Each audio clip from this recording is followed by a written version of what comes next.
Әріптестер, сіздерді тағы да бір онлайн сервиспен таныстырып жібергім келіп тұр. Fancy Balls деп аталады. Сайт ағылшын тілінде.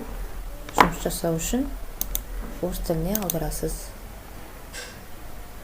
Бұл сайтқа тіркелуді немесе жүктеп алудың да қажеті жоқ. Разрешить деген батырманы басқаннан кейін сіз мына жерде микрофон дегенді қосасыз. Яғни бұл сайт арқылы сіз сыныпты тыныштандыра аласыз, немесе сервис сәтінде пайдалана аласыз.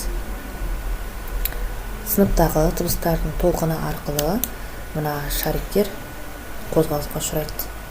Егер де сынып тыныш отыратын болса, онда мына көздер суретте тұр, осы шариктердің барлығы қозғалыссыз тұрады. Бұл қызықты балаларға. Өзім бір рет сабаққа қолданып көрдім. Соны сіздерге де ұсынып жатырмын. Мына жерде тема деген жерлерде әртүрлі өзгерістер таңдауға болады. Мысалы пластик, әртүрлі шығады. Эмоцияларды алуға болады әртүрлі. Мысалы сандарды қоюға болады.